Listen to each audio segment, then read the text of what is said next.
Hi guys, my name is Christina and welcome to my channel. And on this channel we'll talk all about how to create comics, and I'm sharing everything I've learned after creating my own comic for more than 6 years. But we'll also talk a lot about art, how to create art, how to enjoy creating art, and how to earn money with your art and be a professional artist. If any of this is interesting to you, please feel free to engage with the buttons down below. It really helps the channel, and channel in turn I hope can help you. In this video I decided to talk to you about my whole process of chapter 8 because I just finished chapter 8 of my comic and I just wanted to talk to you about my chapter 8 and talk to you about experience. And yeah, that's what this video is going to be about, so let's go. And I want to make this video because I think it can be really interesting for myself to just reflect on what I just accomplished, because I haven't been doing it for the past 7 chapters because I didn't have a YouTube channel. I didn't have a reason to, stand and talk about it for 30 minutes.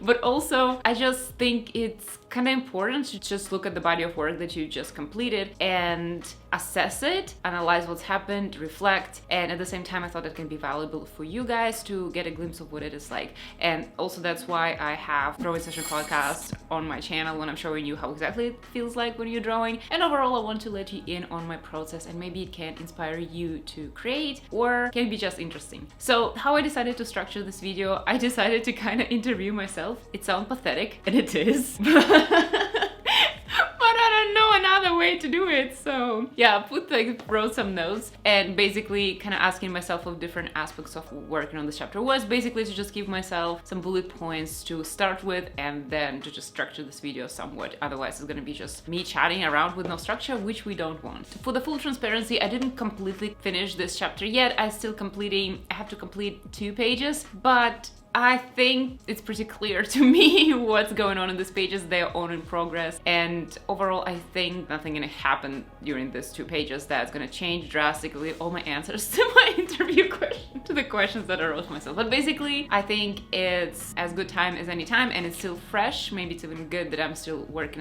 at it a little bit. But yeah, let's start talking about it. And the first thing I wanted to talk to you about is what I particularly loved at this chapter. When I look at whatever I created, like the chapters that I created, I like to assess those chapters as units of work and units of progress.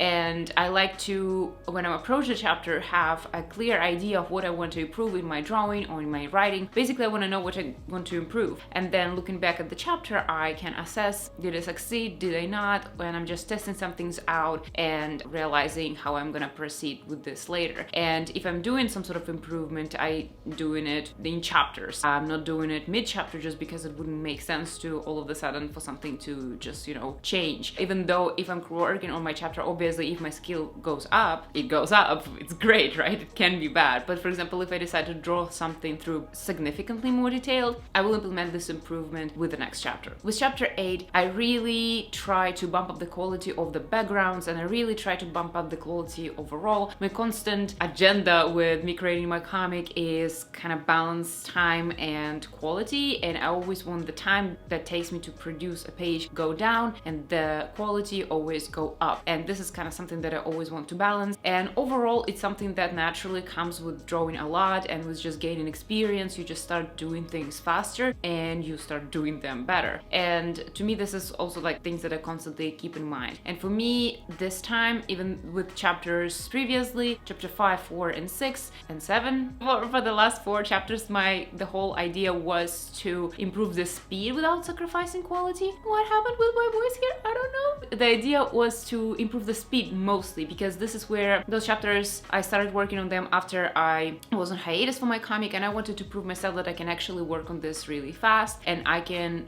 technically just go faster. And I wanted to make sure I can go faster and faster and faster without sacrificing quality. And for chapter 8, I realized I want to keep the speed the way it is, but improve the quality overall. So what I love about this chapter now that is almost completed is that the quality is indeed up, and I'm actually pretty proud of how it turned out, and I'm really proud of the level of details that is there. And one of the points that I had is improved level of details in the backgrounds, because I reuse my backgrounds. I have videos about how I'm doing my backgrounds. I highly recommend you looking at them because this is something that sped up my personal process. But overall, since I'm reusing backgrounds, I'm drawing background strip for the scene, like several background strips for the scene, and I reuse them. Improving the quality of the background will immediately improve the quality of every panel of the scene just because the background in each of them would be improved. And this is something that I wanted to do, and this is something that I think I accomplished. And I really like how backgrounds are drawn in this chapter, and overall I was able to spend a little bit more effort on drawing my characters and drawing them through, and I really like how the characters look right now. I feel like I was able to step up in a sense to make things drawn more realistically, but at the same time I feel like it's still the style of the comic. It's not like realistic style by no means, it's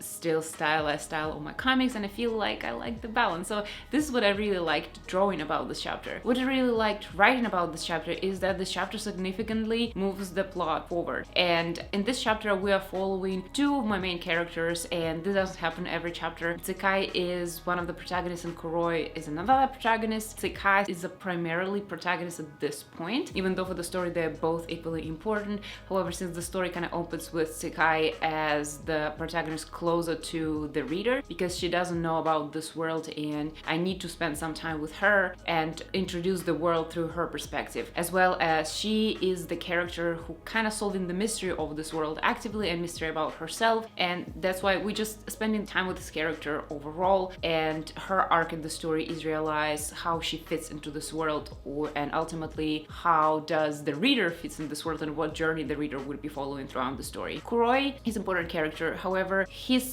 way of introducing himself in the story is we are discovering his secrets that he is either hiding, he doesn't want to think about it, he is avoiding, and he's more of a mystery character. And because he knows quite a lot about this world, I cannot have him in every chapter, because since he's a protagonist he has access to, you know, seeing things and letting us know about things, and I don't want you to see things. It's like a balance. I cannot show you everything about this world to the character who knows it already, because that will be confusing to the reader because character knows it. Like, obviously some things are very valuable to show because character knows, and as the character interacts with certain things, reader gets an idea what's happening. But I think if we just introduce into the world, especially in the way how my story is set up, I have a whole video talking about what my story is about, you can look it up here. The characters of Tsukai, she just gets into this world, she doesn't know much about it. It makes sense to see world through her eyes more and a little bit less through Kuroi, so we have a perspective of a person who doesn't know the world at all, and then when we get a little bit information we get to see the world a little bit from the perspective of a character who knows the world already, and a little bit more from Tsukai and a little bit from her. Anyway, Kuroi doesn't appear in every chapter. He appears usually every other chapter, sometimes he skips 2 chapters, and every time he appears his story kind of progresses forward a lot, we learn a lot about him. And yeah, in this particular chapter I have both Tsukai and Kuroi takes, I would say, the main stage in the story. I mean, Tsukai still has a lot of pages in this story, however Kuroi's story does really progress, and it sets up certain things to progress in the next chapter. So every time I get to draw Kuroi as a character and draw his storyline, at least for now, when Tsukai is a little bit oblivious about the world, I personally as a writer feel more excited just because I get to show way more about my world and show you how you interact with this world, kind of like how to do it through Kuroi's lens. And also Kuroi as a character, he is interesting because the mystery that Tsukai tries to learn, the fact that she wants to understand how she belongs to this world. Kuroi, his story and his past has all these answers already. For me, it's kind of like more interesting to do those glimpses of kind of like a preview of what we're gonna learn overall by the end of this arc. So that's why I really enjoy drawing and writing Kuroi's arc and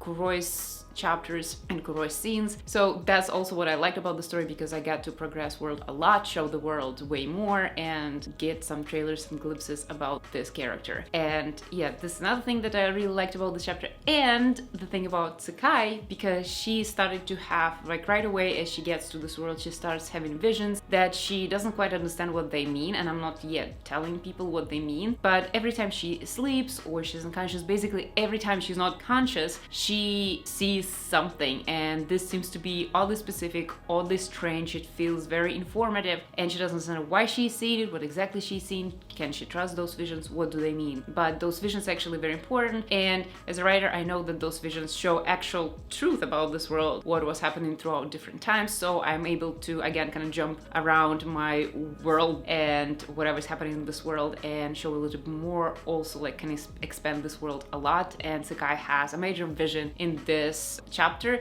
not introducing an important character, but we saw a glimpse of this character on one panel in the last chapter, but in this case this character gets to speak. Basically, I really love this scene also in the desert, so I got to draw a desert, even though a physical location in my story is just north, mountains, forests, and whatnot. So I got to draw different locations. Yeah, those are the things that I really loved about this chapter, and it was overall very enjoyable for me to draw. And now I want to talk specifically about drawing and writing part separately, and I specifically want to talk about writing part. As I already kind of introduced certain elements as I was talking about what I like about this chapter, but I want to kind of divide drawing and writing because I think it's kind of a unique thing about a comic creator, because you gotta both draw and write. So I gotta separate the two and talk about each of them separately. I'm gonna start with writing. So writing for this chapter was actually challenging, and I have a whole video talking about that I'm embracing being a pantser. Overall, I started to realize that I'm indeed a pantser and I need to embrace it, and I realized that when I work off the script, I inevitably end up changing the script itself when I get to drawing. It's because when I start drawing, as I'm actually showing the story, how the story is going to be presented to the reader, I realized that I wanted to tell the story a little bit different and tell kind of the same information a little bit in a different way, not in the way that I wrote in the script. Besides, my script are really dialogue driven. I don't like describing things in my script like somebody went there, did this. I just say location, I just say important things that need to be there and places where character needs to be for the scene to make sense. And then most of the script is basically just dialogue. But when I get to drawing, dialogue is not the driven factor in the drawing process. It's everything else, literally. It's the angles I choose, the emotions I wish to portray, and the way character is standing, the body language that they have, pauses and speed of narration. And when this happens, I realize that a lot of things that dialogue is doing, I cannot just really grab words and paste them on the page as I used to do with previous chapters. I still had a little struggle with this. Like, it's good technique for the chapters. Chapter 4, for example, it's literally just a dialogue chapter. I have several people in the room talking and discussing things that work brilliantly, but in this particular chapter I realized it just not directly translate, and I have to take some words out of dialogue and show those things in the actions and reactions of the characters. Maybe it's very obvious to other better comic writers, but for me it's something that I'm just discovering and just learning how to do. And for these chapters I struggle a lot, especially with the scene of the chapter, and it's a little bit of a layered scene, and this scene describes several things at once. First of all, it kind of describes the negative situation that my character finds himself in. So in this scene, I'm both showing Kuroi realizing the situation that he's in. He's realizing that he's been a little bit duped. He thought that he will be traveling with people and kind of exchanging his own skill with the protection that the group provides. But he actually realizes he travels with those people that he is actually recruited to be the one to protect those people, or if he refuses, they kind of throw him to the monsters that are chasing the group as they're traveling. And this is another thing that Kuroi doesn't know. He doesn't know that Northern Province is currently infested by monsters that are wandering around, because Kuroi hasn't been in Silana, in the world of my story, for some time. So it's both Kuroi realizing that he's been duped, he actually got himself in not a good position and people actually played him, and at the same time he realized that he's in danger and that Northern Province has changed since the last time he's been here, and he doesn't understand everything about Silana as it is now as well as he would like to. And at the same time, those monsters actually was something that he seen before, and he had a traumatic event in his past that linked to a lot of plot material, and realizing that the monsters out there triggers his memory, and he sees some of them flashback of what happened to him in the past and glimpses to the reader. So there's a lot of levels happening, and I wanted obviously this scene follow through all the right beats and both layers of the story to escalate, and also I want to have a lot of setup for how he's gonna resolve the situation in the next chapter, how he's gonna get himself in that situation, what he's gonna do, and kind of question of what those memories that he has and flashback that he has mean. That scene has a lot of layers, and writing this scene through a dialogue first, having a script, definitely didn't work. I tried, and it's just not dialogue driven. It has everything to do with the vibe, how it's driven by the vibe, by just beats of the plot and just action, reaction, question, answer, not necessarily verbal, and just power dynamic between him and other characters who got himself in this situation. And the thing with monsters monsters, they're called firstborns, and there's a lot of, not complexity behind these characters, but there's a lot of stuff to do with how this world work that are around these characters, how they belong to this world and how they blend in there. So those characters are actually linked to Chondros, one of the races that I have. It created a lot of cultural and racial conflict in there because Chondros, kind of their predecessor, like the creature that the biologically predecessor of them, is literally a monster. And how does it work? And it creates a lot of problem. And also Chondros are used to hunt these monsters because they're more biologically connected, and Chondros have better hearing, better smell, just better physical abilities, and they are better fit to hunt creatures that are kind of somewhat related to. And at the same time, they're starting to be more and more associated with these creatures. It creates a lot of conflict and yucky questions and overall stuff that characters have to go through, and a lot of problems that North Province has to go through. And these monsters, I don't know how to write. This is that's something that I only know how to draw. As I draw them, I understand them and understand their motives. I always understand their cultures, and I know more things that we don't know about these monsters called firstborns, because they're called firstborns because they technically were born metaphorically before Chondros. Chondros are secondborns. I know all the culture of them and where they came from and everything that's going to be revealed further, but the way how they appear in the story now, this is something that I cannot write. I need to see to understand. So writing for this part was a little challenging. It started to make me realize that I potentially just need to write from drawing. Like, as I say writing, I mean more of a storytelling, like how I'm telling my story. And I need to do it more from the drawing part, not from the writing part. And I will talk about how I'm creating chapter 9. This is where I completely embrace that, but this is where it was difficult, is because I have to realize that my method has changed. And this was difficulty on the writing side, and this is something that I would have to embrace. And the difficulty was because I was realizing that my process is different, or rather that the process of writing is different for this part of the comic, that I have to write it differently. Maybe another thing that contributes to this is that my story deviated from the novel I'm basing it on. I wrote the story as a novel originally, and first chapters were following the novel pretty closely, and it was more like a visual adaptation of what the novel was talking about. And then from chapter 4, stuff really started deviated, and I like that, but it also means I'm not relying on the spoken word material, and it only makes sense for me to embrace the drawing part as a storytelling part. So yeah, that's for writing. Now let's talk about the drawing part. As for this part, I kind of touched upon this, the fact that I really wanted to improve the quality, and I focused on improving quality of the background. And I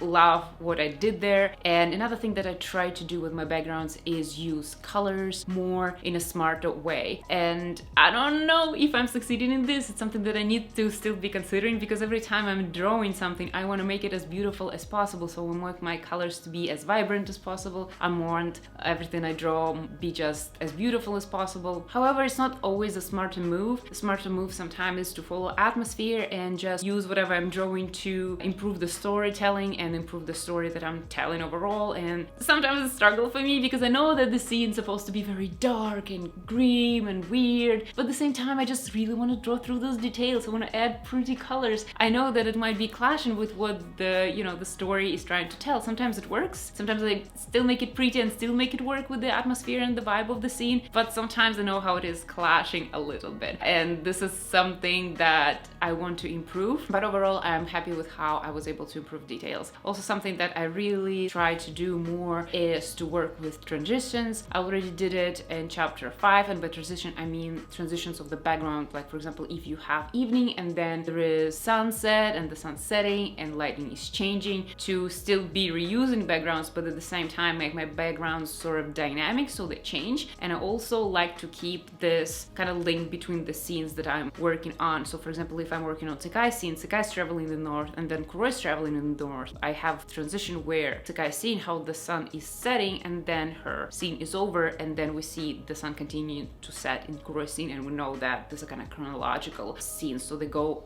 one after another. Another thing that I'm trying to do with my backgrounds is to be consistent with what is drawn, because I want to people understand, not like necessarily understand, it's not like something that is important to get right away. You'll be fine with the story, you'll understand everything fine.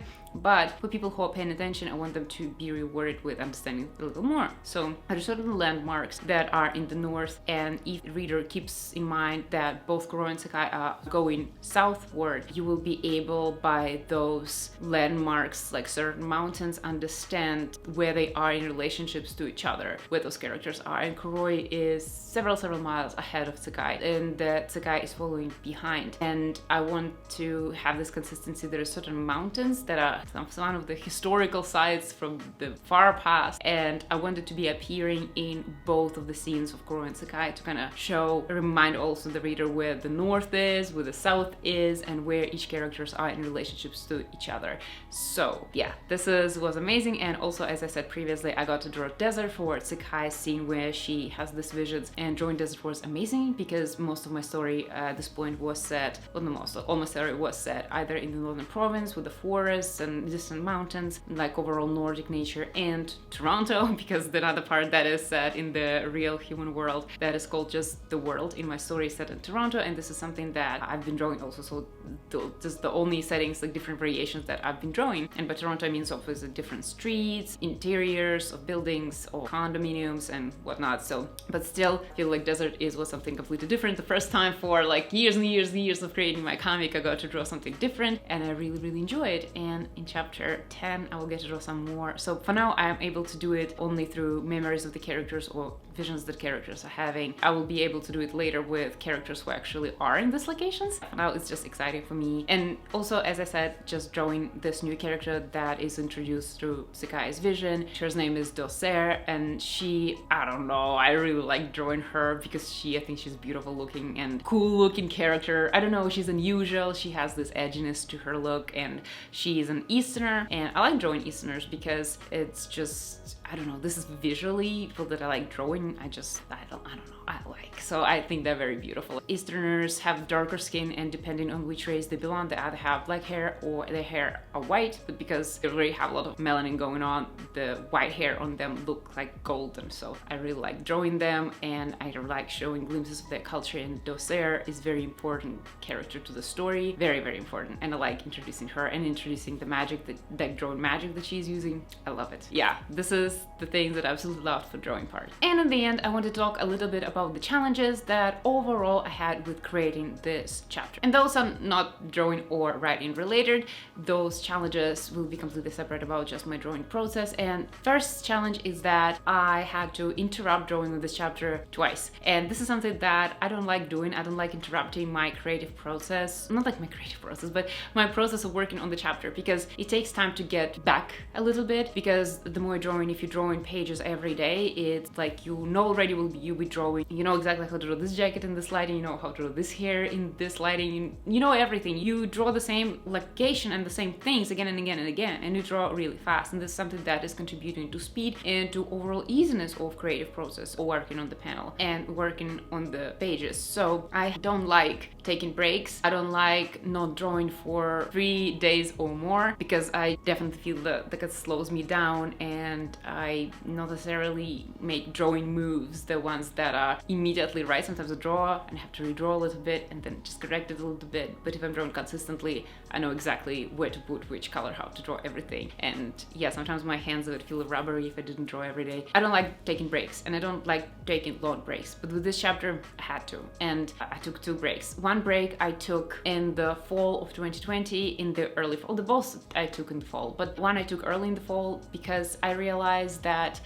so I have a whole video when I'm talking about this, but basically I decided to redraw chapter 2 of my comic. I talk a lot in depth about why I decided to do this, but long story short, this chapter just consistently is not drawn the same way that the whole comic is drawn. And I noticed that I'm unhappy with it. I just look at it, I don't like it. I can see that style kind of changes from page to page. I overall just don't like having chapter drawn like this. And another one is that readers read chapter 1, then they read chapter 2. Chapter 2 has certain style, and then the style completely goes away in chapter 3, and kind of somewhat consistent from there. And a lot of people disappointed by it, turned off by this, because they already expected certain style. So this is kind of the thing. And the reason for this is that because chapter 2 was the first chapter I actually colored. I drew first chapter just black and white and lines, and chapter 2 I decided to draw in color, and then I went back and painted over chapter 1, and then I went to chapter 3. So chapter 2 is the first chapter I painted in color, and I didn't know exactly what I was just doing. I didn't know what style I'm going for. It's a little bit of a mess. So, and it bothers me on these two levels. And also, if I want to print my story, I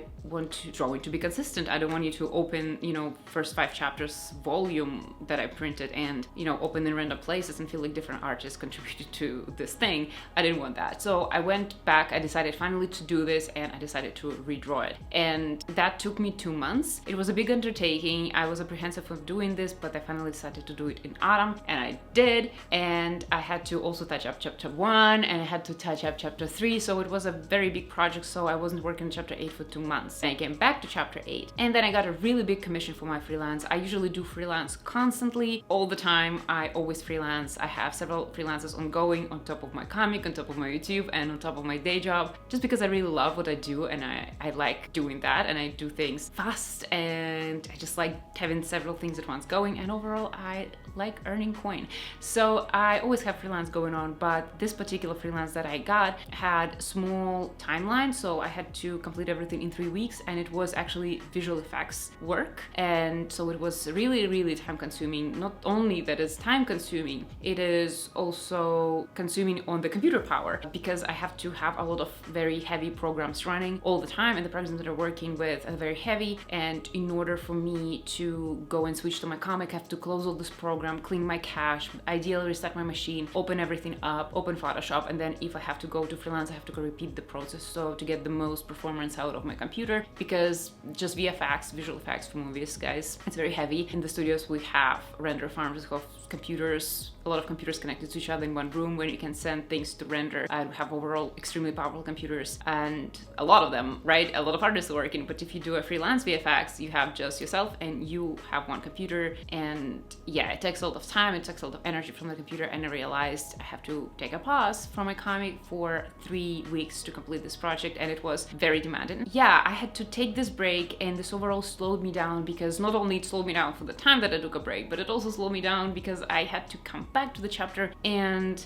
get back in the groove, and it took me some time. So this is definitely was a difficulty, and I felt like I've been working on the chapter for a longer time than usual, and yeah, this is like interruptions. Major interruptions for this chapter definitely were a problem. And another thing that was a little bit of a difficulty that I encountered is that I changed the cover, not completely redrew it. So the first cover that I came up with, it wasn't drawn through completely. So when I scratched that, it wasn't too bad that what I lost, but I changed the cover. So the idea of the cover was completely different. I wanted to have cover to have Kuroi on it with some of the character from one character from his past, and I wanted this cover to imply something, but I decided that this cover is too telling at this point in the story. I want to tell this information a little bit later, and it's something that I always struggle with, because I want to tell my story faster. I want to get to some stuff like a little bit faster, and this stuff doesn't reveal much about Kuroi, because Kuroi has so much to reveal, you guys. Oh my gosh, but this will reveal in like first 10% of his story. But I decided it's still a little bit too early. There's a lot of other things readers need to focus on. I decided to change what I had on this cover and redraw the cover.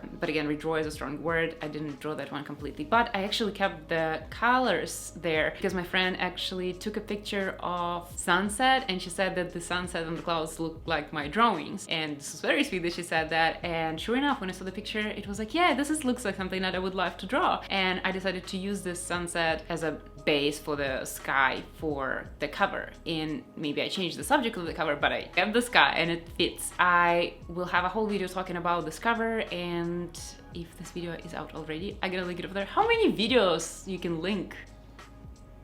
Yeah, this is overview of this, work on this chapter, and I'm really proud of what I accomplished. I'm always proud when I finish my chapters, because it's a body of work that I finish, and it's a big body of work, and it progresses me on my story. I try not to focus on the bigger picture of how big of a story I have. I like to be closed down and think from chapter to chapter, and I'm proud. I'm proud of this chapter. I'm really happy. I'm excited for my readers to read it. Unfortunately, it will not happen soon, because I draw ahead.